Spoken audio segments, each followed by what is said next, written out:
on, Pops? Welcome to Throwback Thursday. Let's go back to 1974. Jack Nicholson, Faye Dunaway, an amazing film, Chinatown. Oscar nominated for like 11 awards, I think. Only won one. Completely underestimated, I think, by modern audiences. Do not give this film at least a lot of love that it should. Directed by Roman Polanski. All right, got it. I understand what you guys are thinking. A fantastic Robert Towne script. This was actually producer Robert Evans' last film with old Paramount. But yeah, it's funny when we hear the stories about how this film comes into being and like the pitch of like, well, let's do a mystery film about a water crisis in California. And then the star is going to have his face cut. So he's going to spend a large part of the film having to wear this thing over his face. What are we doing? I know.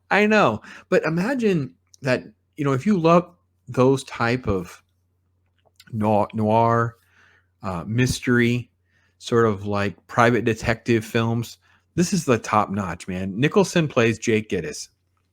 And he's basically like the sleazy private eye, right? Taking pictures of the people cheating, doing that kind of thing. And he ends up getting hired. Her name is Evelyn Mulwray. And he's going to take pictures of the husband cheating. So there's all this sort of following around. He works for the water department. And this guy doesn't want to, he seems very idealistic, right? He's pushing back against this, multi-million-dollar project to build this dam because of a disaster that had previously. So he seems very principled, and yet he's having this affair. And you're like, okay, wait a minute. So come to find out that he gets these photos and it leaks immediately to the press. And then this leads into chaos because another woman shows up and sues him because she's the real Evelyn. He's been duped. So now he's like ticked off because not only is he in the middle of this mess and his reputation is on the line, he's like, well, wait a minute. So are they trying to why are they using me? I'm nobody's patsy. Well, then it gets more complicated because the dude, the husband, he shows up dead.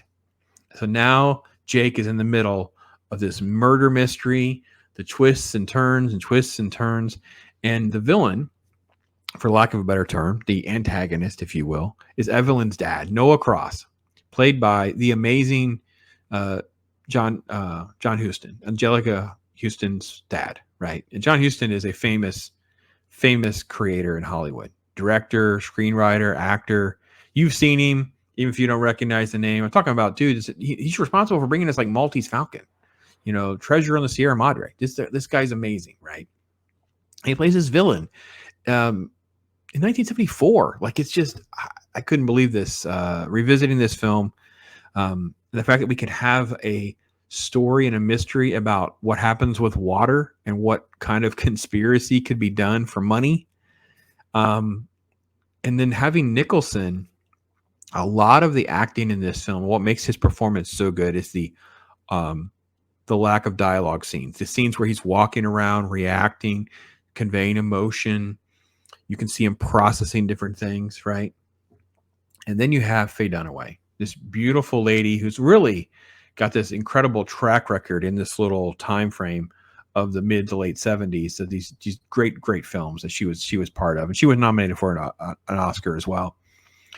Great cast. Everything about the film, I think, is top notch. Like I don't even know what to tell you. If you really love film and cinema, these kinds of things, every aspect of the film, art direction. I mean, I think this is also a film like The Sting is another one where it captures that time. This was set, I think, in 1937. So it captures this time so well of what life was really like that it's been sort of remembered and added into Library of Congress with that sort of like special denotation of that because of the costume design, the cinematography, the art direction, those kinds of things. Music's great.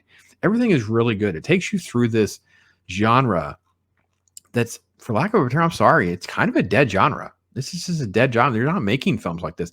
L.A. Confidential is one that I want to put on my radar screen because it was one of the more modern ones. I think that is super, super good in the same sort of category.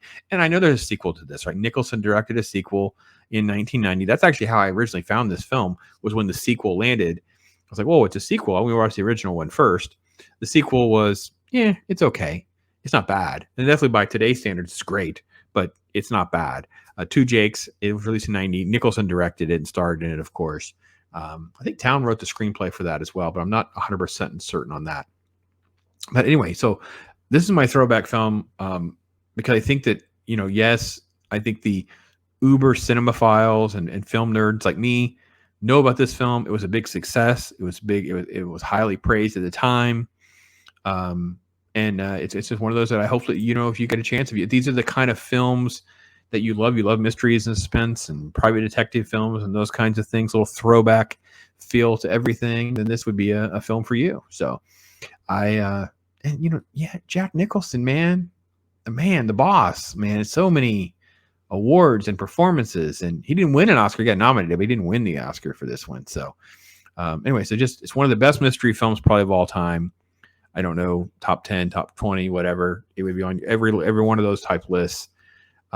Really, really think it's a great film. Love your thoughts. Maybe you haven't watched it before, especially if you watch it for the first time. Feel free to let me know.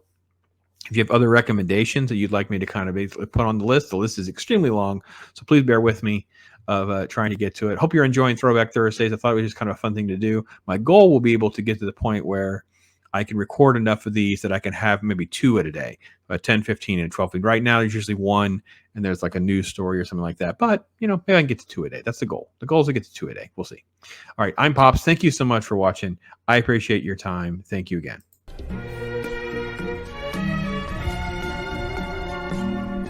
Yeah.